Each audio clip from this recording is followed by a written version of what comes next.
તો કેમ છો મિત્રો મજામાં? તો ભાઈ આજે તો સવારની પોરમાં હજુ સવારના 6:15 થાય છે ને આજે તો ભાઈ નીકળી પડ્યો છું. તો અહીંયાથી આજનો પ્લાનિંગ એવો છે કે ભાઈ વીકેન્ડ છે તો લાઇપ્ઝિગ અહીંયાથી થોડું અંતર મતલબ 4 કલાકનું છે ટ્રેનમાં, એટલું ડિસ્ટન્સ છે. તો ત્યાં જવાનું પ્લાનિંગ છે, ફરવા જવાનું. તો હવે એમ બી આપણી ડોઇચલેન્ડ ટિકિટ આવી ગઈ છે તો હવે પૂરા જર્મનીમાં ફ્રી ટ્રાવેલ કરી શકીએ છીએ. તો બસ નીકળીએ છીએ, હમણાં સારી ટ્રેન છે. તો ભાઈઓ ઠંડી તો છે એકદમ ભરપૂર માત્રામાં. હજુ શિયાળો પ્રોપર આવ્યો નથી પણ અહીંયા ટેમ્પરેચર જતું રહે છે 10, 8, 7 એવું જતું રહે છે. સાંજે તો ભાઈ બરાબર ઠંડી હોય છે. તો તમે પણ જો પ્લાનિંગ કરતા હોય ભાઈ જર્મની આવવાનું તો ગરમ કપડાં ખાસ લઈને આવજો, કેમ કે સ્ટાર્ટિંગમાં તો તમે એટલું ખરીદી કરી નહીં શકો. તો કેવું કે સ્ટાર્ટિંગમાં થોડું કામ ચાલી જાય એટલું તો થઈ રહેશે. તો બસ આ જ એક માહિતી છે. હવે ટ્રેનની રાહ જોઉં છું. તો મિત્રો હવે અજવાળું થઈ ગયું છે ને ભાઈ સવારે તો બંધાર હતું તો લોકિંગ નહોતું કર્યું. ટ્રેનમાં બેસી ગયો છું. તો જો આવી ટ્રેન છે, અહીંયા ટેબલ છે, ખાવું બાવું હોય તો અહીંયા સામે સ્ક્રીન છે. સ્ક્રીનમાં બધું બતાવ્યા કરે કયું સ્ટેશન આવ્યું, કયું સ્ટેશન કેટલા ટાઈમ બાકી. ફેસિલિટી સારી છે. અને આ છે બારીમાંથી ભાઈ બહાર જોતા રહેવાનું.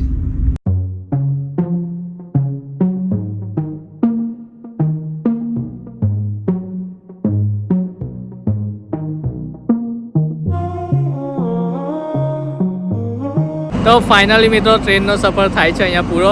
ફાઇનલી મેં આવી ગયો છે લીપ્ઝિગ અને ભાઈ અહીંયા પણ સ્ટેશન જે પેલું ફ્રેન્કફર્ટ હતું એવું જ છે. તો હવે જઉં છું બહાર. તો આવું સ્ટેશન છે અહીંયા, જોઈ લો આ મેકડી.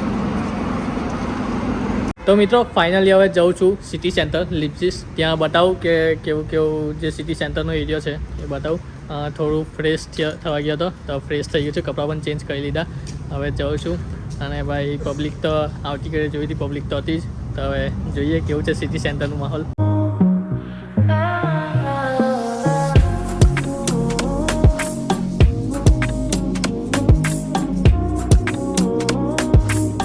ફાઇનલી મિત્રો આવી ગયો છું સિટી સેન્ટર પર.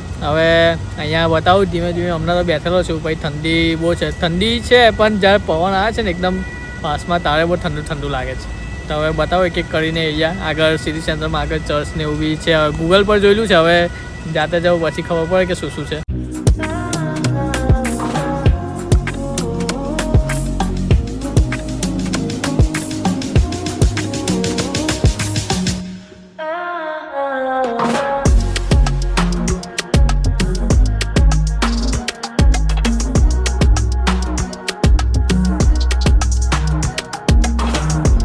તો હવે એન્ટર થઈ ગયા છે અંદર સિટી સેન્ટરની અંદર. મતલબ અહીંયાથી ગલીઓ છે બધી અલગ અલગ. અહીંયા શોપ છે, બેંક છે.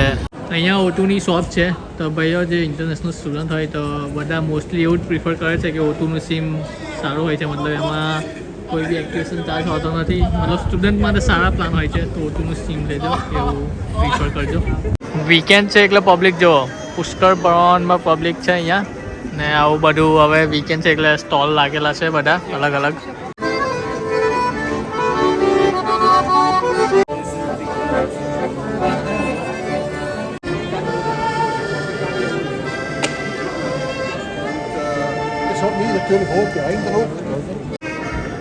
અહીંયા લોકો મ્યુઝિક વગાડે છે અને અહીંયા પેટી છે ભાઈ, પેટીમાં પૈસા નાખવાના. તો આપણે ઇન્ડિયામાં પણ જેવું હોય છે, જેમ કે અમુક લોકો સંગીત ને એવું બધું વગાડે છે. તો અહીંયા થોડું પ્રોફેશનલ છે. બસ બધા લિરિક્સ હાથમાં લીધેલા છે અને એ રીતે વગાડે છે.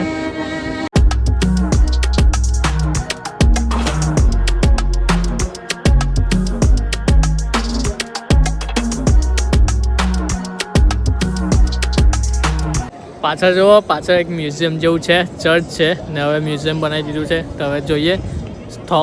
સેન્ટ થોમસ ચર્ચ નામ છે એનું. તો હવે જઈએ અંદર. જો જવા દેશે, એન્ટ્રી હશે તો જઈશું, બાકી પછી બહારથી જોઈ લઈશું, કંઈ વાંધો નહીં.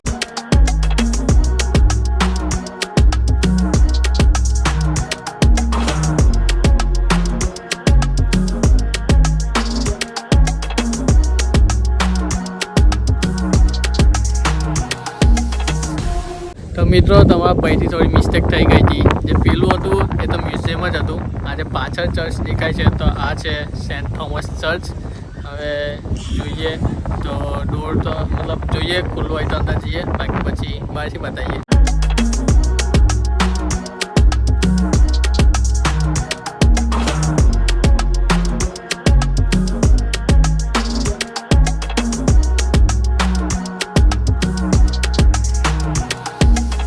તો ભાઈઓ ગેટ બંધ છે એટલે અંદર જવાની શક્યતા નથી. તો હવે ચાલો બહારથી બતાવી દીધું, મજા કરજો. તો મિત્રો અંધારું થઈ ગયું છે અને ભાઈ હવે લાઇટિંગ વાળું મસ્ત મસ્ત દેખાય છે અને પબ્લિક તો હવે વધવા માંડ્યું છે ધીમે ધીમે.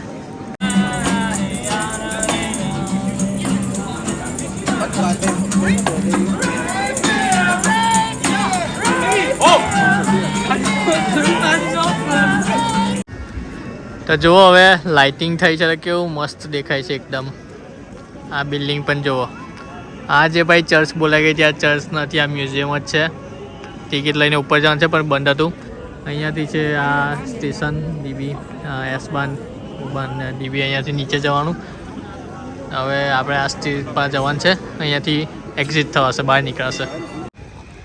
તો મિત્રો ફાઇનલી એ ગલીમાંથી બહાર આવી ગયા, સિટી સેન્ટર ફરી લીધું. આટલું હતું, હજુ છે બધી જગ્યાઓ પણ હવે રાત થઈ ગઈ છે તો હવે જઈએ છે. ને આ જોવા છેલ્લું એક બતાવી દઉં, લાઇટ શો જેવું છે થોડું. તો ધીમે ધીમે લાઇટો આગળ જાય છે. તો જો આ મતલબ આ લાઇટો આગળ આવે છે, પછી અહીંયા આવીને કંઈ વર્ડિંગમાં લખાય છે જર્મન લેંગ્વેજમાં. આ જો છે ને કલાકારી, તેવી રીતે આખા વર્ડ બને છે. એવી રીતે ત્યાં આગળ છે એ છે, પછી એવું આખું સર્કલ બનાવેલું છે. જો તો જો ફાઇનલી હવે લાઇટિંગમાં કેવું મસ્ત દેખાય છે પાછળની બિલ્ડિંગ. અને આ જે પેલું નામ વાળું મેં કીધું તે આ બાજુ છે એક બિલ્ડિંગ છે, પછી અહીંયા પાછળ અહીંયા પેલું સ્ટેચ્યુ હતું. તો હવે જઈએ છે સ્ટેશન પર. હવે તો મિત્રો ફાઇનલી હવે ફરી લીધી સિટી, જેટલું ફરાયું એટલું ખરું. હવે રાત થઈ ગઈ છે તો ભાઈઓ બધાને રિક્વેસ્ટ છે કે સબસ્ક્રાઈબ ના કર્યું તો સબસ્ક્રાઈબ કરી લેજો, કેમ કે હવે અહીંયા જ જર્મનીના વ્લોગ એક પછી એક આવતા રહેશે ને બધી માહિતી પણ મળતી રહેશે. તો ભાઈ તમે પણ જો પ્લાનિંગ કરતા હોય કે જર્મની સ્ટડી કરવા માટે આવો છો તો સબસ્ક્રાઈબ કરી લેજો, માહિતી મળશે બધી. તો મળીએ નવા વ્લોગમાં. Till then bye bye.